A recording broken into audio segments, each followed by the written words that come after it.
Okay, let's wrap up our navigation menu with one last thing. So if we were to shrink this down to mobile size, we're no longer seeing the hamburger nav. It's kind of gone away, and it's because of the CSS work we did. Okay, so let's get that back. And the way we can do that is by targeting what's going on there. So if I right click and I inspect that invisible thing right there, I can now kind of see it. And it's this button element here. And I believe it's because we made something transparent in there. So we're going to need to go in here and add color, set it to white, and maybe add background and set that to white. Yeah. So we're going to target those items there. Those are called icon bars. Let's see if this will do it. So I'm going to go over to our style sheet. So that's under style.css. Under your custom theme file inside of themes and WP content. So double click that, and just right over here I'm going to say .main custom nav, and then we'll say we need to get the names of those things. I'm going to check in here. They're called icon bars. So let's go ahead and add .icon bar. And then our curly braces. Sorry for the scrolling there. So .main custom nav, and then space, and then .icon bar. And we're going to say color white, and we'll say background color white. So let's save those. Okay, and then I'm going to go over here now and try this again. So I'm going to go over here, refresh the page, and shrink this down, and there we go. Now we've got those nav menus showing, but the problem is when we click on them, nothing happens. So we need to address that next. So let's do that really quick. We can do that with one line of code. The reason why that's not happening is that that component works using JavaScript. And JavaScript's another language that we haven't really utilized yet. And so we need to import Bootstrap's JavaScript capability to make that happen.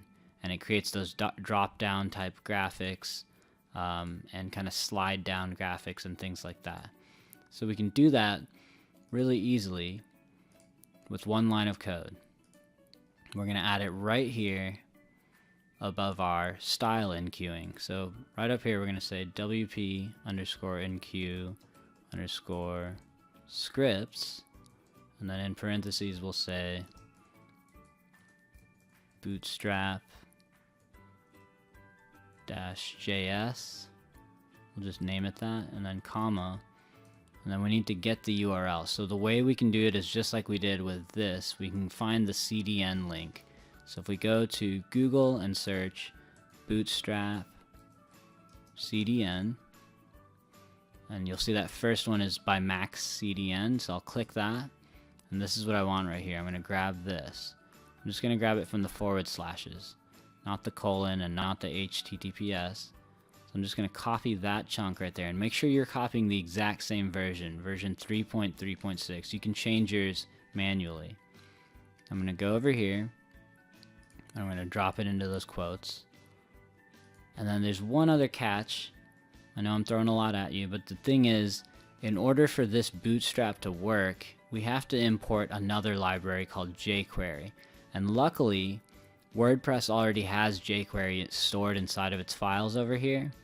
So all we have to do to queue it up before this loads is add one more thing to this array.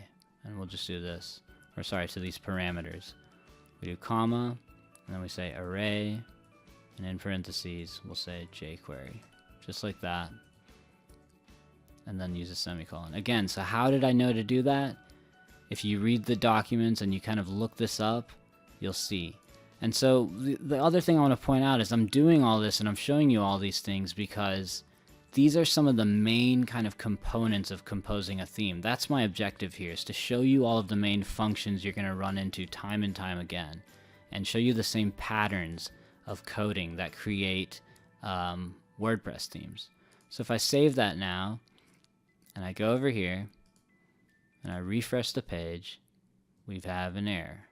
So let's see what's going on here.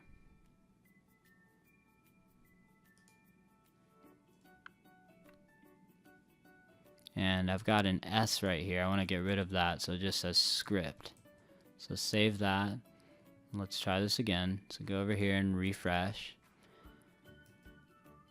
And just really quick, while we're cleaning this file up, I also want to just make sure that we go through and change these quotation marks to single quotes. It seems that that's kind of more of the best practice. At least that's the way I see some of the other default WordPress themes. So I'm just going to do that really quick. It shouldn't take too long. Just anywhere you have double quotes, change those to single quotes for now.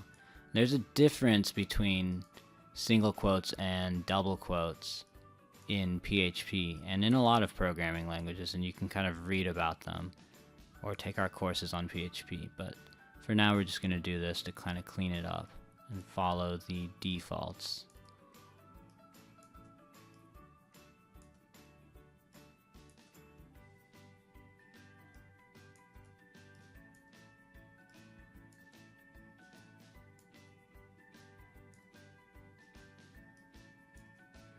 Okay, so we're going to go through here and just make sure everything looks good.